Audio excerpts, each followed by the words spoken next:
Le document présenté ici est le compte-rendu des visites des professeurs des écoles lauréats du concours externe. Le compte-rendu de visite, comme son nom l'indique, porte sur les observations effectuées au cours d'une visite ou même d'un ensemble de visites afin de donner une vision plus large de la situation du professeur stagiaire. Rappelons qu'une visite englobe une ou des séances pédagogiques ainsi que les éléments périphériques à ce temps de classe. Le tuteur et le professeur stagiaire peuvent donc choisir d'organiser une visite en vue de rédiger ce compte-rendu. Mais le tuteur peut considérer qu'une seule visite ne suffit pas à qualifier le travail engagé dans la classe et de ce fait prélever différents moments d'observation qui permettront la rédaction d'une synthèse plus constructive.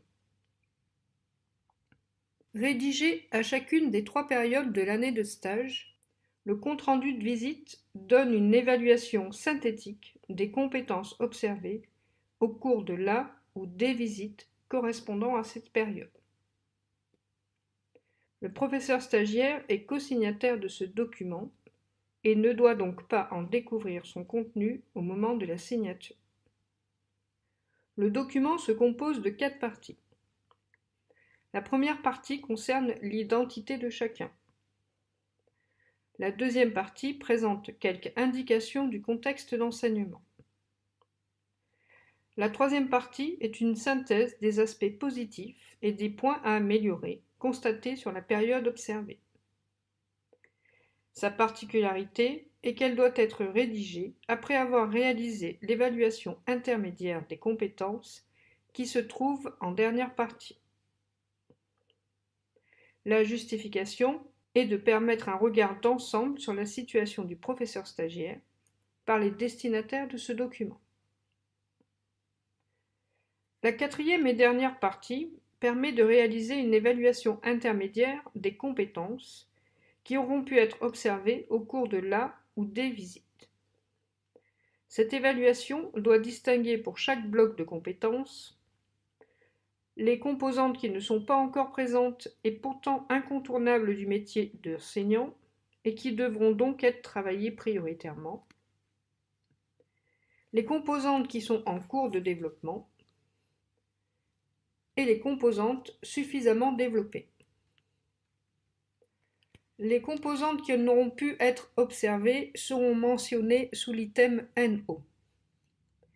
Il est important d'ajouter à ce sujet qu'une composante non observée peut faire l'objet d'un échange avec le chef d'établissement en vue d'une évaluation ultérieure. Ce qui revient à dire que chaque composante doit être associée à un item 1, 2, 3 ou NO et qu'aucune case ne doit rester sans évaluation pour ne pas laisser penser que vous, tuteur, ne souhaitez pas vous prononcer par rapport à un aspect de l'activité professionnelle de votre stagiaire.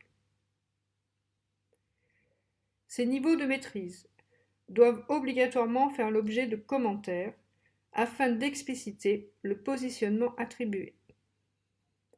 Ces commentaires s'appuient sur des observables en lien avec les conduites et la gestion de la classe, comme par exemple le climat de la classe et des relations, la prise en charge et la gestion du groupe, les modalités d'intervention du maître, l'exercice de l'autorité, ainsi que sur les modalités et organisation des activités des élèves, aménagement de la classe, qualité et pertinence des affichages et outils mis à disposition des élèves.